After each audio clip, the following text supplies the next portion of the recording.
ठीक है ना। तो हम देखते हैं कि एक्यूट कोलिसिस्टाइटिस के ऊपर कंप्लीट डिस्कशन करेंगे। ठीक है ना। तो सबसे पहले देखें कि इसकी अगर हम उसकी बात करें क्लिनिकल प्रेजेंटेशन की, देखो डायग्नोस कैसे करते हैं। सबसे पहले हम ये देखते हैं, देखो मोस्ट ऑफ द जो डॉक्टर्स होते हैं वो कंफ्यूज होते हैं कि how to diagnose acute cholecystitis. तो हम इसकी क्लिनिकल प्रेजेंटेशन पे अगर आ जाएँ तो देखो सबसे जो पहले पेशेंट जो फील करेगा, ठीक है ना, तो दैट इज़ पेन एब्डोमेन।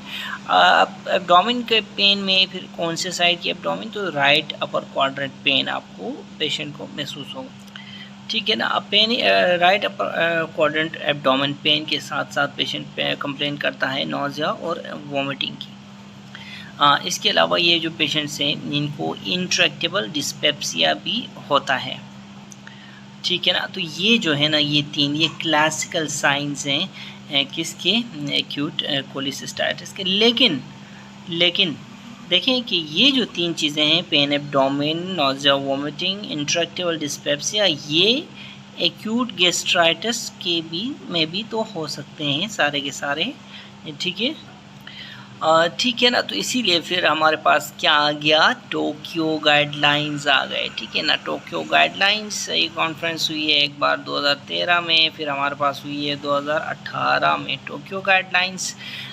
जो है इसका जो एम था टोक्यो गाइडलाइन का, ठीक है ना, वो ये था कि जो ठीक है, तो एम ये था कि लोगों को पता चले कि कंसेप्ट ऑफ एक्यूट कोलिसिस्टाइटिस और कोलेंजाइटिस है क्या, यानी डॉक्टर्स को पता चले कि the concept of acute cholecystitis और कोलेंजाइटिस है क्या। क्योंकि most of the consultants, majority of the consultants, they don't know कि a delay in the management of acute cholecystitis or cholangitis can cost life of the patient also। ठीक है ना। so what is cholecystitis, how to manage and diagnostic criteria, ठीक है ना, ये define करता है टोक्यो गाइडलाइंस।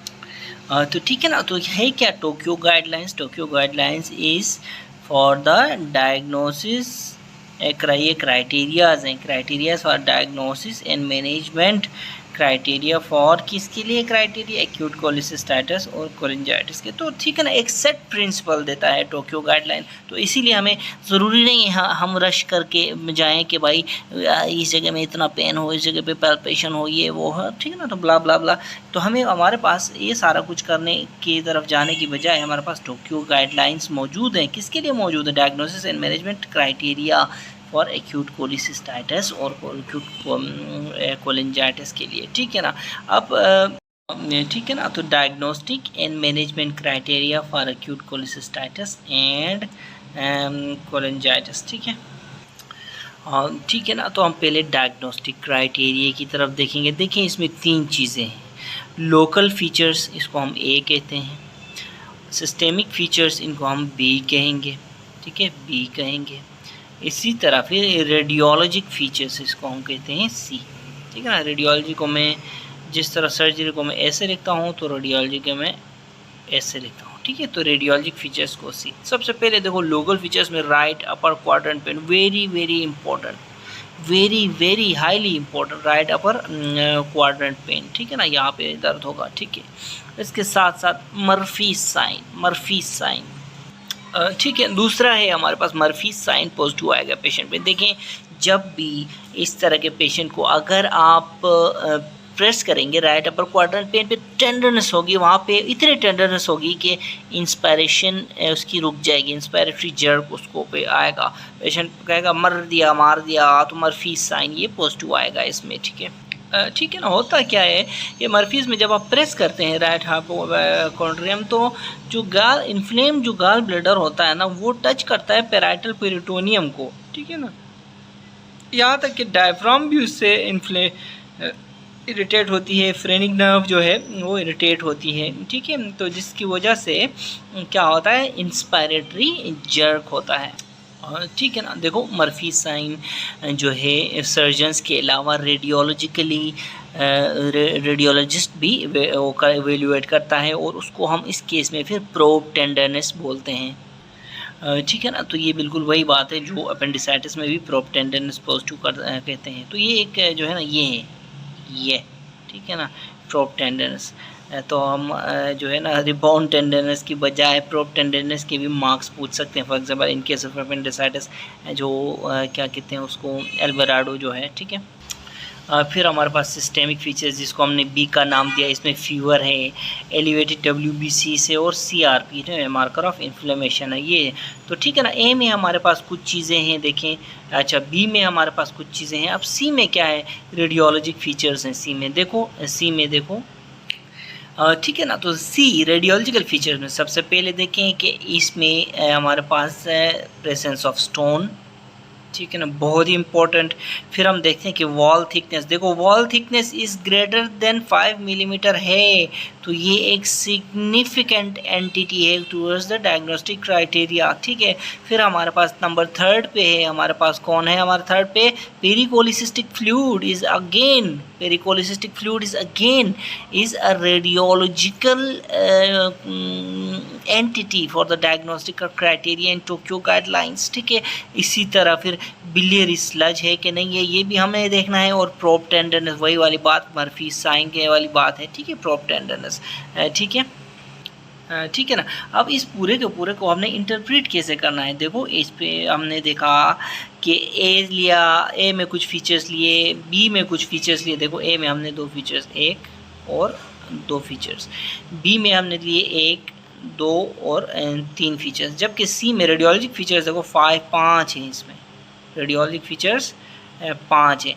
इन फीचर्स को लेके हमने इंटरप्रेट कैसे करना है, देखो anyone in A plus anyone in B is suspected acute cholecystitis, anyone in A and anyone in B is suspected acute cholecystitis, जबकि anyone in A and B or plus anyone in C is confirmed acute cholecystitis, ठीक है ना।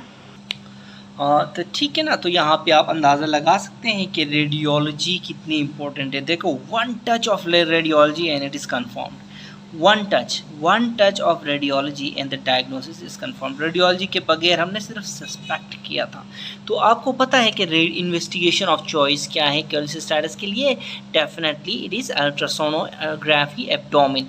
If it is not available और if ultrasound is not conclusive, तो आपने क्या करना है, हिडा स्कैन करना है। आपने क्या करना है, हिडा स्कैन। अगेन देखो इन्वेस्टिगेशन ऑफ चॉइस फॉर गैल स्टोन्स, ठीक है, गैल स्टोन्स की बात कर रहा हूँ। देखो अल्ट्रासोनोग्राफी है, इफ़ नॉट कंक्लूसिव या नॉट अवेलेबल, आप क्या करेंगे, हिडा स्कैन करेंगे। देखो इस केस में आप एक्सरेज नहीं करेंगे, क्यों, it's not a good choice, may be majority of the gall stones are radiolucent, ठीक है। इसी तरह सीटी आप नहीं करेंगे, majority gall stones are less than 1 centimetre, तो सीटी फिर स्लाइसिस हो जाते हैं और स्लाइसिस में स्टोन्स आर मिस्ड, ठीक है। इसी तरह MRCP is good for common bile duct pathology, यानी कि स्टडी फॉर बिलियरी, अगर हम चाहें तो हम एमआरसीपी कर सकते हैं, ठीक है। Fibroscan is to estimate the cirrhotic liver, लेकिन बेस्ट जो यहाँ पे है वो है अल्ट्रासाउंड के बाद हिडा स्कैन है। This is most sensitive investigation, ठीक है ना। इसमें टेक्नीशियम 99 बेस्ड डाई हम यूज़ करते हैं, ठीक है। अब देखो ये हमारा लीवर है, ठीक है ना, ये हमारा लीवर है, ठीक है, लीवर। और उसके बाद ठीक है ना, तो हम इसमें हिडा स्कैन में जब यूज़ करते हैं डाई का इंजेक्शन लगाते हैं, तो याद रखें कि ये लीवर है, reticulo endothelial cells of the liver are sensitive to HIDA and वो they take up the HIDA, ठीक है ना। जैसे ही हम इंजेक्शन लगाते हैं ये हिडा बाइल में सिक्रीट हो जाता है, ये रेटिकुलो एंडोथीलियल सेल्स टेकअप करते हैं, फिर सिक्रीट करते हैं बाइल में, और फिर हम जब वो लेते हैं तो होती क्या है कि ये ऐसी नज़र आती है, देखें ऐसी इमेज नज़र आती है, उस तरफ से भी आ रहा है, इस तरफ से भी, इस तरफ से भी, ये देखें। तो ये जो हिडा है ये it takes 30 minutes for HIDA to cover up the biliary tree, ये सारा का सारा आके इधर कवर हो जाता है, ठीक है ना। तो ये सारा, तो इस तरह का इमेज आपको मिल जाता है, ठीक है ना। ये देखिए ये सारे का सारा इस तरह का इमेज आपको क्या होता है, आपको मिल जाता है, ये देखिए ये इस तरह का इमेज आपको मिल जाता है, सही है ना।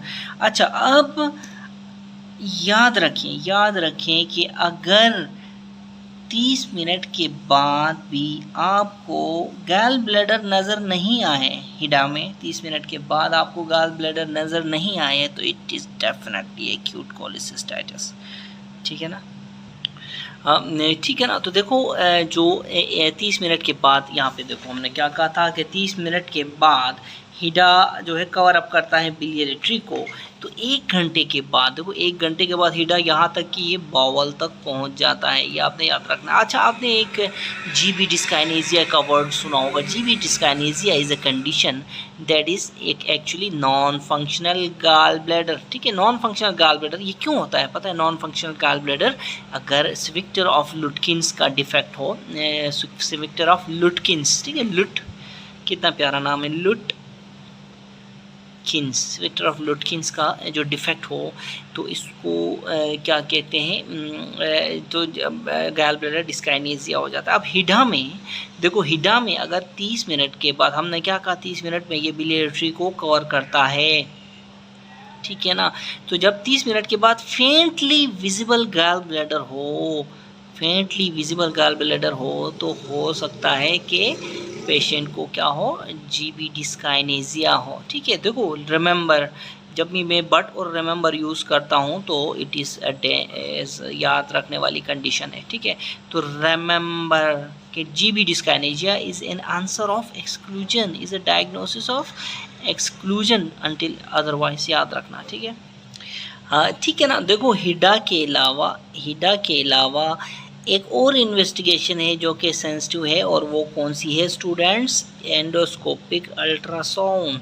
ठीक है ना, endoscopic ultrasound is sensitive for hepatopancreaticobiliary tree. ठीक है ना, तो इसमें हम शोध करते हैं जब हम बाइल डक्ट्स की पैथोलॉजी देखनी हो, गैल ब्लैडर की और पैंक्रियाज की। ठीक है, सी we do not use it in case of acute cholecystitis or for gallbladder pathology. Basically it is useful where we want to evaluate cholangio का section of the hepatopancreaticobiliary section। cholangio यानी biliary tree के लिए endoscopic ultrasound बहुत important अहमियत रखता है। देखो याद रखें, actually we attach a brush biopsy probe and get a biopsy also. इसका फ़ायदा ये होता है एंडोस्कोपिक अल्ट्रासाउंड का। ठीक है ना।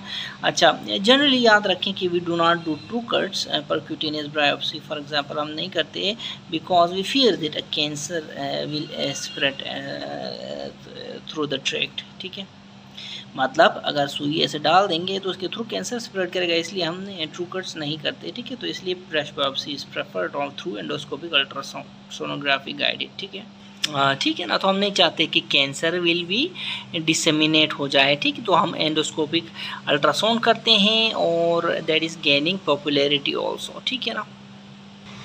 तो अब हम दोबारा आते हैं। देखो एक्यूट कोलिसिस्टाइटिस, ये इसकी टाइप्स कितनी हैं? देखो 2 टाइप्स हैं। एक कैलकुलस कोलिसिस्टाइटिस है जो कि मोस्ट कॉमन है। जब भी पथरी होगी तो कैलकुलाइटिस कोलिसिस्टाइटिस तो होगा ही होगा। ठीक है, इसी तरह एक कैलकुलस कोलिसिस्टाइटिस भी होती है, याद रखें, एक कैलकुलस कोलिसिस्टाइटिस भी होती है। कोई स्टोन नहीं, कुछ नहीं, और पेशेंट को कोलिसिस्टाइटिस है, आप ले गए हैं, ऑपरेट किया है, कोलिसिस्टाइटिस गैल ब्लैडर को रिमूव किया है। पेशेंट बाद में पूछता है कि भाई साहब आपने मेरी स्टोन की पथरी कहाँ ले गई? क्योंकि लेमैन का कंसेप्ट है कि सिर्फ पथरी होगी तो कोलिसिस्टाइटिस होगा, लेकिन ऐसा नहीं है, पथरी के बगैर भी कोलिसिस्टाइटिस होता है। ठीक है, तो फिर आप कहेंगे, जो पेशेंट कहता है कि आप कहेंगे कि पेशेंट साहब पथरी तो थी ही नहीं, तो पेशेंट कहेगा फिर आपने पथरी नहीं थी तो मेरा क्या वो गैल ब्लैडर क्यों निकाल लिया?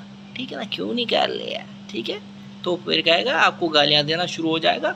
तो इसीलिए आपके पास ये कंसेप्ट होना और पेशेंट को भी बताना ज़रूरी है, क्योंकि पेशेंट जो है लेमैन कंसेप्ट ये है कि पथरी है तो पथरी कोलिसिस्टाइटिस है। ठीक है ना। तो इसीलिए 2 टाइप्स होती हैं, कैलकुलस कोलिसिस्टाइटिस, ए कैलकुलस कोलिसिस, ए मीन्स नॉट। ठीक है ना। तो इसके फिर कॉजेज़ होते हैं कैलकुलस कोलिसिस्टाइटिस की। कौन कौन से कॉजेज़ होते हैं? For example bed ridden status हो गया, इन्फेक्शन, सेप्सिस, स्लज। देखो sludge is a precursor stage for stones, तो स्लज बट स्टिल हम इसमें कैलकुलस में शामिल करेंगे। इसी तरह पैरासाइट्स, ट्रॉमा, पोस्ट सर्जरी, और टोटल पेरेंटल न्यूट्रिशन से भी एक कैलकुलस कोलिसिस्टाइटिस हो जाता है। तो ये सारी की सारी कॉजेज़ हैं एक कैलकुलस। लेकिन ये सारी की सारी चीज़ें कराती क्या हैं, ये कराती हैं कोलिस्टेसिस कराती है, जिसकी वजह से एक कैलकुलस कोलिसिस्टाइटिस होता है। ठीक है ना। तो the main reason for a calculus cholecystitis is कोलिस्टेसिस, याद रखें। अब कोई पूछे आपके मेन रीज़न, तो आपने इन्फेक्शन ये इनमें से कोई नहीं बताना, ये सारे कराते हैं कोलिस्टेसिस की वजह से एक कैलकुलस कोलिसिस्टाइटिस हो जाता है। ठीक है, ठीक है ना। अब जो टोक्यो गाइडलाइंस के बेस पे हमने एक्यूट कोलिसिस्टाइटिस को फर्दर क्लासिफाई किया 3 टाइप से, माइल्ड, मॉडरेट और सीवियर में तो फिर ऑर्गन फेलियर होता है। ठीक है, इसको आप ऐसे ही याद रखें। ठीक है ना। तो सीवियर हो गया। अच्छा, उसके बाद माइल्ड देखें। माइल्ड ये है कि माइल्ड में क्या है, पेशेंट इज़ अपेरेंटली हेल्दी। ठीक है, अपेरेंटली क्या है, पेशेंट हेल्दी है। ठीक है, तो इसमें एक्यूट कोलिसिस्टाइटिस हुआ है, जिसको हम माइल्ड कहते हैं। ठीक है, तो देखो एवरीथिंग इज़ ओके, जस्ट आपको पेशेंट को क्या हुआ है, pain in the right hypochondrium में पेन हुआ है। आपने उसको अल्ट्रासाउंड करवाने को कहा है और वहाँ पे स्टोन डिटेक्ट हुआ है। ठीक है ना, स्टोन डिटेक्ट हुआ है। तो कितने हुए, पेन प्लस स्टोन।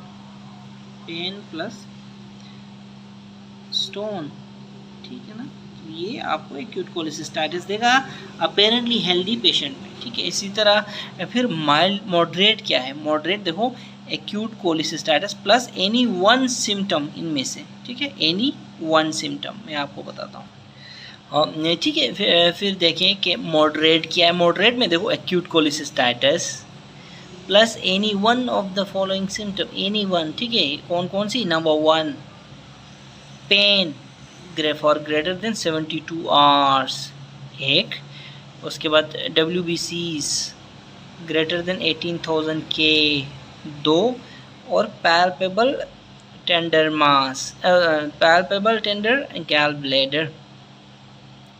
अगर एक्यूट कोलिसिस्टाइटिस के साथ ये 3 चीज़ें में से एक भी इन 3 चीज़ों में से, palpable tender gall bladder, WBC greater than 18 के और 72 आवर्स से ज़्यादा पेन रहे, तो हम इसको एक्यूट कोलिसिस्टाइटिस मॉडरेट टाइप कहेंगे। देखो याद रखो, जो बिलियरी कोलिक है that is also intermittent whenever patient eats food, feels pain। ठीक है, but duration of biliary colic is less than 30 minutes, यानी कि 30 मिनट्स से 1 घंटे तक बिलियरी कोलिक रहता है, उससे ज़्यादा नहीं। जबकि एक्यूट कोलिसिस्टाइटिस जो रहता है वो 12 घंटे, 6 घंटे, 24 घंटे तक रहता है। और याद रखें, if continuous beyond it's not mild form, इधर इट्स मॉडरेट और इट्स सीवियर। ठीक है, ये बहुत इंपॉर्टेंट पॉइंट मैं आपको बता रहा हूँ। अगर एक्यूट कोलिसिस्टाइटिस 24 घंटे तक वैसे भी तो रहता है, लेकिन 24 घंटे से भी ज़्यादा रहता है, तो it's not mild, it is moderate और इट इज़ सीवियर। पेशेंट से आप ज़रूर पूछें पेन का कितना रहता है। खाने के साथ होता तो है, लेकिन वो बिलियरी कोलिक भी होता है। अगर खाने के साथ पेन होता है और घंटे के अंदर अंदर सेटल हो जाता है, that may be biliary colic. हम बिलियरी कोलिक को इन्वेस्टिगेट कर सकते हैं उस केस में। ठीक है ना, तो ये मेरा अपना ओपिनियन है कि हम बिलियरी कोलिक को इन्वेस्टिगेट कर सकते हैं उस केस में। लेकिन साथ साथ अगर वो 24 घंटे से भी ज़्यादा हो रहा है, 24 घंटे से कम नहीं, 24 घंटे से ज़्यादा हो रहा है, तो उस केस में वो हो सकता है कि मॉडरेट हो सकता है कि सीवियर हो। ठीक है, दूसरी बात, WBC ग्रेटर देन 18 के। पैल्पेबल टेंडर गैल ब्लैडर, देखो palpable non tender gall bladder is seldom due to stone. Palpable non tender gall bladder is seldom due to stone, क्या मतलब, देखो एक गैल ब्लैडर पैल्पेबल है लेकिन टेंडर नहीं है, तो देखो बहुत कम ऐसे चांसेस होते हैं कि उसमें स्टोन होगा। मैंने क्या कहा, एक गैल ब्लैडर पैल्पेबल है लेकिन टेंडर नहीं है, पैल्पेबल है टेंडर नहीं है, पैल्पेबल है टेंडर नहीं है, तो कम चांसेस होते हैं कि इसमें स्टोन होगा। ठीक है ना, जबकि पैल्पेबल टेंडर गैल ब्लैडर जो होता है ना, palpable tender gall bladder, palpable भी है टेंडर भी, that is due to stone, याद रखें। ठीक है, ठीक है ना। तो ये कहता कौन है, this is according to Courvoisier's, ठीक है ना। याद रखें कि palpable non tender is seldom due to stones, palpable tender is due to stones.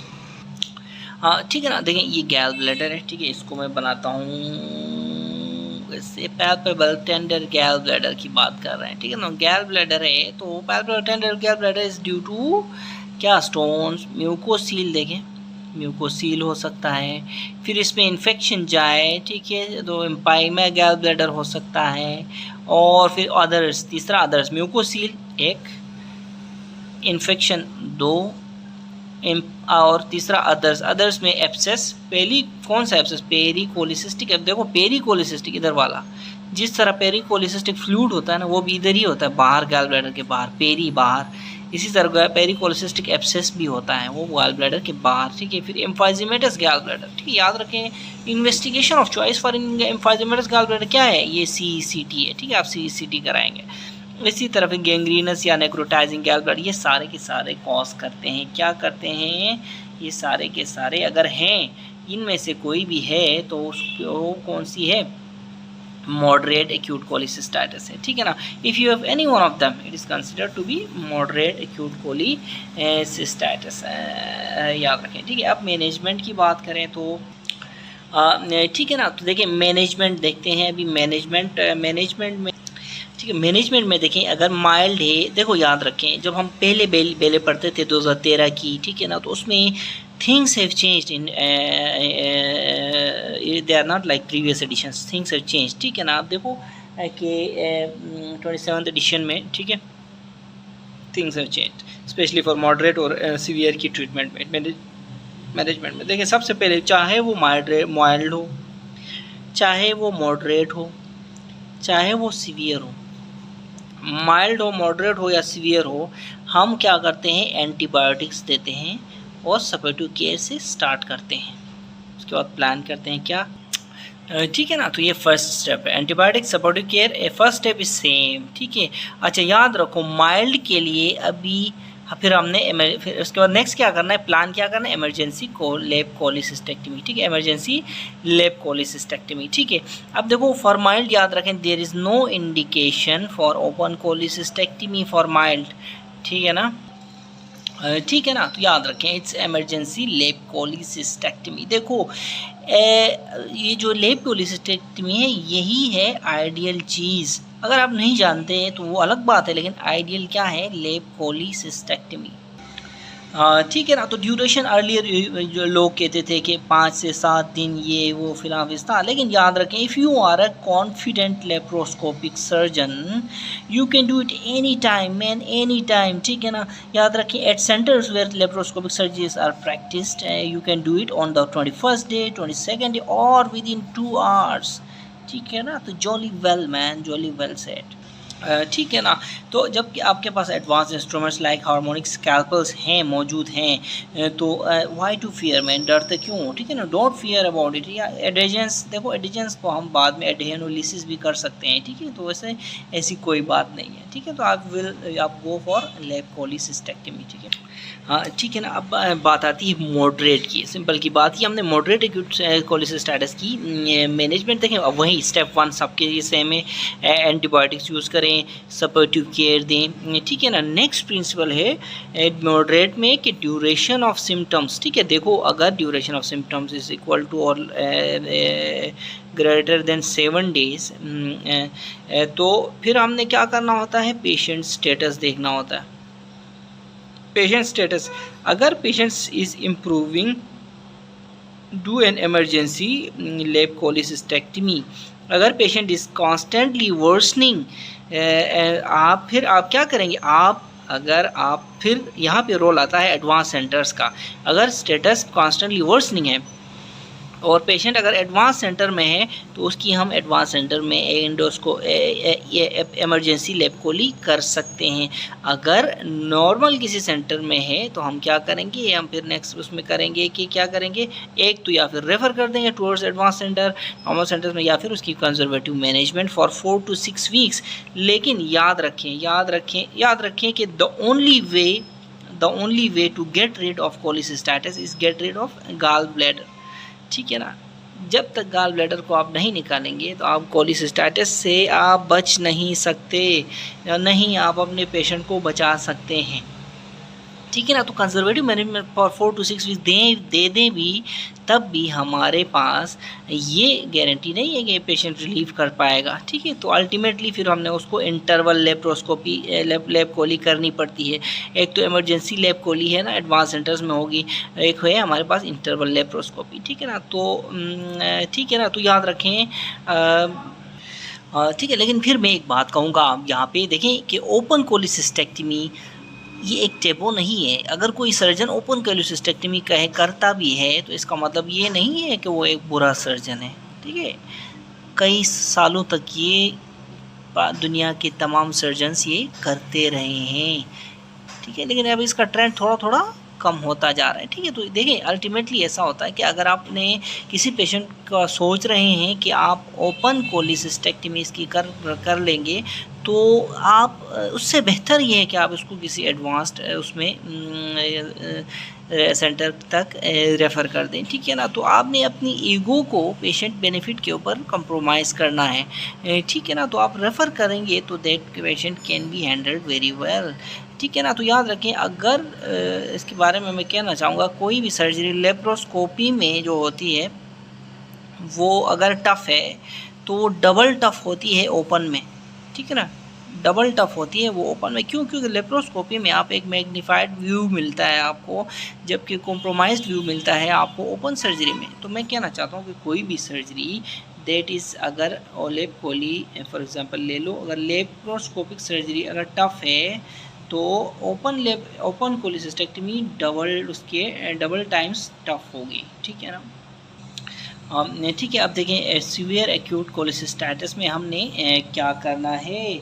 हमने सीवियर एक्यूट कोलिसिस्टाइटिस में देखें, इसमें आपको हमने पहले बताया था कि इसमें ऑर्गन फेलियर होता है, ठीक है ना। हमने देखना है कि व्हाट ऑर्गन इज़ फेलिंग, ठीक है ना। हेपेटिक फेलियर है, देखो एंजाइम्स रेज्ड होंगे। इसी तरह न्यूरोलॉजिकल फेलियर है तो इंसेफेलोपैथी हो सकती है। इसी तरह रेस्पिरेटरी फेलियर हो सकता है। तो याद रखें, ये एक ऐसी केसेस हैं, ऐसे सर्कमस्टांसेस स्टेज है जिसमें surgery is absolutely contraindicated. You need to take septic bile. ऐसे केसेस में सेप्टिक बाइल आपने निकालना है। कैसे करना है? आपने करना है अल्ट्रासाउंड गाइडेड बाइल ड्रेनेज, ठीक है, ठीक है ना। ऐसे केसेस में कोलिसिस्टेक्टमी इज़ कंट्राइंडिकेटेड और आपने करना क्या है? Ultrasound guided septic bile drainage करना है। और वो कैसे करेंगे? देखें, ये स्किन है, फॉर एग्जांपल स्किन है, ये गैल ब्लैडर है। अल्ट्रासाउंड के ज़रिए आप अंदर जाएंगे, वहाँ से बाइल ड्रेनेज करेंगे, और ये परक्यूटेनियस ड्रेनेज को मैं ऐसे लिखता हूँ, ठीक है ना। और फिर सेंड करेंगे बाइल को किधर सेंड करेंगे? कल्चर के लिए सेंड करेंगे। और फिर कंटिन्यू कंजर्वेटिव सपोर्ट, वही वाली जो मैंने पहले भी बताई थी, एंटीबायोटिक्स प्लस कंजर्वेटिव सपोर्ट, ठीक है ना। तो इसमें इसको क्या कहते हैं हम? USG गाइडेड अल्ट्रासाउंड गाइडेड कोलिसिस्टोस्टोमी कहते हैं इसको, कोलिसिस्टोस्टोमी, ठीक है ना। तो आपने क्या करना है? बाइल को कल्चर्स के जैसे देखें, इसमें क्या होता है, जैसे ही बाइल बाहर निकलेगा पेशेंट के सिम्टम्स इम्प्रूव होना शुरू हो जाएंगे, ठीक है। इसीलिए इसमें क्या करते हैं हम? परक्यूटेनियस ड्रेनेज कोलिसिस्टोस्टोमी करके, ठीक है। तो उसके बाद हमने कंजर्वेटिव सपोर्ट क्या करना होता है? कंटिन्यू करना होता है, ठीक है। नाउ इट इज़ देखें आजकल क्या हो रहा है कि even for acute severe cholecystitis surgery is promising, ठीक है ना। याद रखें, इफ़ कार्डियोवैस्कुलर फेलियर वहाँ पे है, कॉम्प्रोमाइज़ है, और याद रखें it can might improve with time, ठीक है ना। फिर आपने क्या करना है? आपने देखना है परफॉर्मेंस स्टेटस। अगर पुअर है तो आपने वही परक्यूटेनियस ड्रेनेज सिस्टोस्टोमी, और अगर गुड है तो फिर आप जाएं emergency laparoscopic emergency open cholecystectomy, वो कहाँ? एडवांस सेंटर में, ठीक है ना। ठीक है ना। तो देखिए, अब how we go for laparoscopic cholecystectomy. देखो होता क्या है कि लेप्रोस्कोपिक कोलिसिस्टेक्टमी जो है, गॉन आर द डेज, वो दिन गए जब अब्दुल गफूर फाख्ता उड़ाया करता था, ठीक है ना। तो देखो आजकल क्या हो रहा है, गॉन आर द डेज के जब हम ये भी कंट्राइंडिकेटेड है लेप कोली के लिए सोचते थे, वो भी कंट्राइंडिकेटेड, लेकिन आजकल के दौर में only contraindication for laparoscopic cholecystectomy is intolerance to general anaesthesia. याद रखें, there is a case study आई है कि spinal anaesthesia is as equal to general anaesthesia for general anaesthesia for laparoscopic cholecystectomy, यानी कि लेप्रोस्कोपिक कोलिसिस्टेक्टमी के लिए यार सिंपली स्पाइनल एनेस्थीसिया भी काम करता है और वेरी वेल काम करता है, ठीक है ना। तो लास्ट जो है पिछले 10 महीने से आफ्टर दिस स्टडी केम, मैंने एक भी लेप्रोस्कोपिक प्रोसीजर जीए में नहीं किया, मैं स्पाइनल दिया करता हूँ, ठीक है ना। एक्सेप्ट देखो एक्सेप्शंस हैं, एक्सेप्ट हमें जो टोटल लेप्रोस्कोपिक हिस्टेरेक्टमी के लिए जीए, बेरियाट्रिक सर्जरी के लिए जीए और फंडोप्लाइकेशन के लिए जीए, बाकी all laparoscopic cholecystectomy, appendectomy I am doing in spinal anaesthesia with simply bupivacaine, ठीक है ना। बुपिवाकेन क्या है, ये एमाइड है, एक एमाइड लोकल एनेस्थेटिक है, ठीक है ना। अच्छा, अब देखो जो स्पाइनल होता है ना, स्पाइनल में क्या होती है, डायफ्रामेटिक इरिटेशन होगी ना, मैक्सिमम डायफ्रामेटिक इरिटेशन, तो शोल्डर टिप पेन होता है, वो फिर मैं क्या करता हूँ, बुपिवाकेन पकड़ता हूँ और आई स्प्रेड ओवर डायफ्राम, जिससे क्या होता है, ये रिलीफ होता है, ठीक है ना। तो स्पाइनल का एक तो मैंने बताया कि डायफ्रामेटिक इरिटेशन, दूसरा क्या है, दूसरा एब्डोमिनल जो मूवमेंट्स वो हिंडर करते हैं, ठीक है ना। तो ठीक है ना, याद रखें कि आज के दौर में if you are good at laparoscopy my children, जो जो आप सिस्टेक्टमी करेंगे आप, spinal is now the choice, ठीक है। एडवांटेजेस क्या हैं इसके, देखो स्पीडी रिकवरी है, कॉस्ट इफेक्टिव है, पेशेंट के लिए इफेक्टिव है, लेसर रिस्क है, जबकि जनरल एनेस्थीसिया के साथ देखो there are more risks associated with general anaesthesia. So only contraindication मैं कहना चाह रहा हूँ कि is intolerance to general anaesthesia nowadays, ठीक है कि सही है। अच्छा देखिए, earlier even carcinoma GB was considered a contraindication, पहले कार्सिनोमा जीबी वाज एक कंट्राइंडिकेशन समझा जाता था lap cholecystectomy, but today we are doing majority of resections in laparoscopy, ठीक है ना। Gone are all those days remember, ठीक है ना। अब देखो लेप्रोस्कोपिक कोलिसिस्टेक्टमी की क्या है प्रोसीजर क्या है। तो फर्स्ट स्टेप इसमें क्या होता है कि क्रिएशन ऑफ आप न्यूमोपेरिटोनियम कैसे क्रिएट करो, जो फूल आते हैं पेट को फुलाते हैं, ठीक है ना, तो वो कैसे क्रिएट करेंगे, ठीक है। इसके 2 मेथड से हमारे पास, एक है वेरिस जो कि सेफेस्ट भी है और जो मेरा फेवरेट है, ठीक है। दूसरा जो है ओपन, ठीक है। ओपन जो है जो तरीका है न्यूमोपेरिटोनियम का, एक वेरिस है सेफेस्ट, एक ओपन है, ठीक है। ठीक है ना। अब ओपन में क्या होता है कि अगर आप किसी दिन सुस्ती कर जाएं, ओवर कॉन्फिडेंट हो जाएं और ट्रोकार जो है आपका ट्रोकार अगर जो पुश कर जाएं चुपके से अंदर, और क्योंकि फ्लैटेंड एब्डोमेन होता है उस वक्त हमने न्यूमोपेरिटोनियम क्रिएट नहीं करने के लिए ही तो डालना होता है, तो फ्लैटेंड एब्डोमेन में विज़रा को इंजरी कर सकते हैं, सॉलिड बावल को, सॉलिड टिश्यू को, लिवर शिवर जितने भी, और इवन एओर्टा को आप इंजरी कर सकते हैं। लेकिन वेरिस के ज़रिए न्यूमोपेरिटोनियम करना बहुत सेफ़ है, ठीक है। इसमें स्ट्रेचिंग जो होती है, स्ट्रेचिंग स्लोली होती है, स्ट्रेचिंग जो होती है एब्डोमेन की स्लोली होती है, और वेगल हाइपर स्टिमुलेशन का जो इफ़ेक्ट होता है वो इसमें नहीं होता, वेगल हाइपर स्टिमुलेशन नहीं होती, और हम साइनस ब्रेडिकार्डिया से पेशेंट को बचा सकते हैं स्लो स्ट्रेच करके और हाइपर स्टिमुलेशन ऑफ वेगस से पेशेंट को बचा के, ठीक है।